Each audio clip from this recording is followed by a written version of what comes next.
Pabigat na ng pabigat at mga nakakagulat na mga balita sa mundo ng volleyball. Bago pa man matapos ang taong ito, bukod nga sa ginulat tayo ng pagdisband ng F2 at kung saan nagsilipatan ang mga core players nito, may aabangan rin tayo sa ibang kupunan. Sino at ano kaya ang mga ito?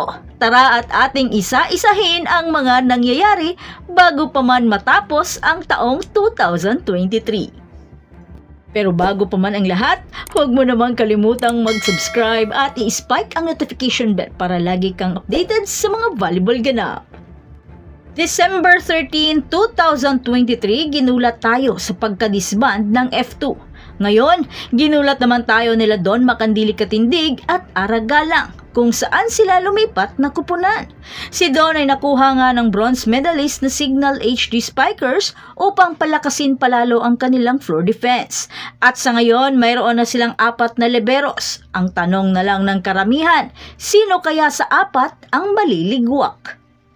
Si Aragalang naman ay napapabalitang nakuha ng Cheritigo crossovers. Naligwak ang crossover sa Fighting for Bronze sa nakaraang conference. Sagot na kaya si Galang para tumimbang kina Ea Laure at Mama P, habang ang ibang mga core players ay hindi pa nabubunyag ang kanilang mga kupunang lilipatan. Pero usap-usapan na sa mga social media ang mga posibleng lilipatan katulad nila Kiana D, Chang Abi at Majoy Baron. Pero gayon pa man, palaisipan pa rin ito hanggat wala pang permahang nagaganap.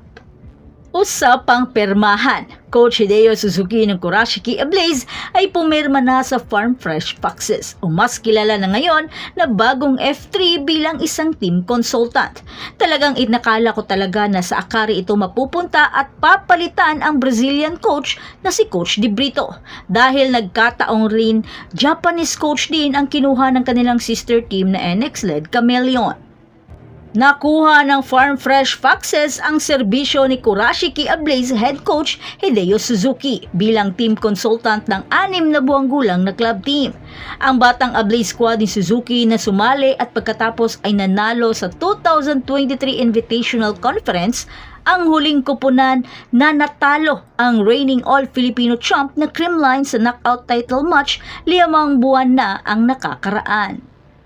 Ayon sa mga tagapagtaguyod ng F3, ang strategic brilliance at matagumpay na coaching career ng Japanese mentor ang tutulong sa batang kupunan at sa multi-titled nitong coach na si Coach Jerry Ye sa 2024 PVL season na magsisimula sa February 17. Sa dalawang conference ng PVL hanggang sa kasulukuyan, nagkaroon ng Farm Fresh ng walang panalo sa loob ng 5-game debut sa invitational stint at palaging kulelat at huli sa team standing bago naman nakamit ang dalawang breakthrough na tagumpay sa season ending ng All-Filipino Conference laban sa Jer Floor at Galleries High Risers.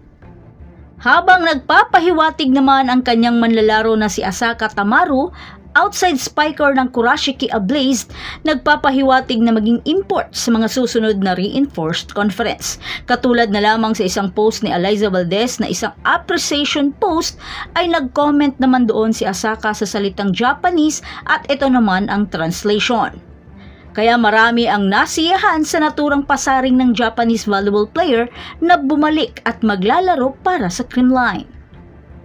Pero mukhang matatagalan ang pagkuha kay Asaka dahil sa ngayon tinitingnan pa ng PVL ang pag-follow up sa matagumpay na 2023 season All-Filipino Conference.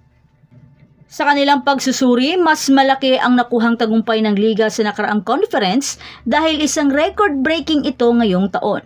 Ang nakuhang record-setting crowd ng liga ay umabot ng 24,459 fans sa Game 2 ng PVL All-Filipino Conference na napagtagumpayan ng Creamline laban sa Chocumucho mahigit 1 linggo lamang ang nakalipas. Magpapatupad ito ng single round robin format sa elimination kung saan ang nangungunang 4 na kupunan ay aabante sa single round robin semis kung saan ang mga mananalo ay magpapatuloy sa championship round. Samantala, sa susunod naman na season ay magaganap pa rin naman ang pagbabalik ng reinforced conference na isasama sa invitational conference matapos itong pansamantalang na-cancel ngayong taon dahil sa conflict of schedule at issue sa PNVF. At isang mahalagang patakaran na hindi papayagan ng conference ay ang mga miyembro ng national team na hindi na muna sumali upang makapag-focus sila sa kanilang pagsasanay. At dahil mauuna muna ang All-Filipino Conference sa February, marami naman ang naniniwala na baka hinahabol ng mga club team ang mga gustong mag-Pro League at hindi na itutuloy ang kanyang natitirang taon sa collegiate years nito. Dahil sa pinapatupad na first ever rookie draft ng PVL na sisimulan sa June or July 2024. Kaya aasahan natin na marami na namang mga collegiate players ang makikipagsapalaran sa Pro League. At marami pang ibang mga kaabang-abang at maiinit pa na balita. Pero sa ngayon, let's enjoy the new chapter as we welcome the year of 2024. So that's it.